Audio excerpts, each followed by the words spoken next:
সংসারের বাইরে থাকলেও কিন্তু সংসারের চিন্তা মাথা থেকে যায় না। তো আপনাদের ভাইয়া আগামীকাল বাসার বাইরে থাকবে, 2 দিনের জন্য একটু ঢাকায় যাবে অফিসের কাজে। তো কিছু বাজার করে দিয়ে যাচ্ছে যাতে করে এই প্রচন্ড শীতের মধ্যে আমাকে বাহিরে যেতে না হয়। আর বাহিরে এত পরিমাণে ঠান্ডা, আমি তো বাজার করতে যাওয়া তো দূরে থাক, বাইরে মনে হচ্ছে বারান্দায় যেতে পারছি না। এত পরিমাণে ঠান্ডা আর বাতাস কনকনে ঠান্ডা। শুধুমাত্র মনে হচ্ছে যে বৃষ্টি পড়তে আর বরফ পড়তে বাকি আছে, এরকম অবস্থা। তো এইজন্য কিছুটা বাজার গুছিয়ে দিয়ে গেল যাতে করে সে 2 দিন আসবে না। এতে করে আমাকে বাইরে যে গিয়ে বাজার করতে না হয়। যদিও ফ্রিজে মুরগি রয়েছে, মাছ রয়েছে, এরপরে সবজিও আছে। তো ৩ জন মানুষ কি আর খাবো? আমি তো দেখা যায় একটু সবজি হলেই হয়ে যায়। আর ওদের তো মাংস হলে আর কিছুই লাগে না। তো এজন্য আবারও ২ টা মুরগি এনে রাখলো যাতে করে সে যদি ২-৩ দিন নাও আসে তাহলে আমাদের এদিকে চলে যাবে।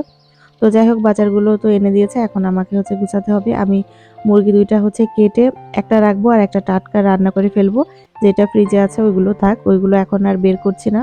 তো মুরগিগুলো কেটে বটিটা খুব ভালো করে পরিষ্কার করে আবারও ধুয়ে রেখে দিচ্ছি। আমি কিন্তু সবসময় এরকমটাই করি। বটি যতবার ব্যবহার করি খুব ভালো করে ক্লিন করে রাখি। তাতে করে কিন্তু বটিটা খুব ভালো থাকে। বিশেষ করে জং ধরে না। আর যত্নই সবকিছু দীর্ঘদিন ভালো থাকে। এটাই আসল কথা। তো যাই হোক, এখন ভাবলাম যে মুরগি যতক্ষণ রান্না করছি আর এই শীতের মধ্যে এত কিছু রান্না না করি, তো একটু পোলাও রান্না করি। পোলাও আর মাংস আর সাদা ভাত রয়েছে, মানে সকালে রান্না করেছিলাম, সেটা একটু ওভেনে গরম করলেই হয়ে যাবে।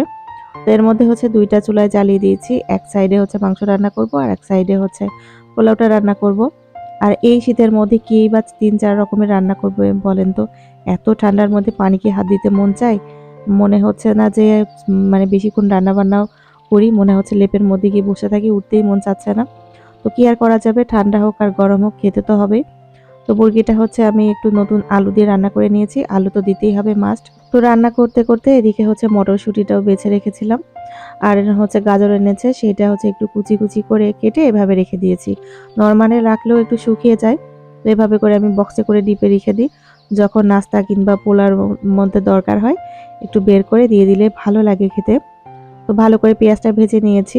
এখন আপনাদেরকে বলি, আমার এই ২ টা তাকের অনেকবার প্রশ্ন আসে, আমি অনেকবার রিপ্লাই করেছি।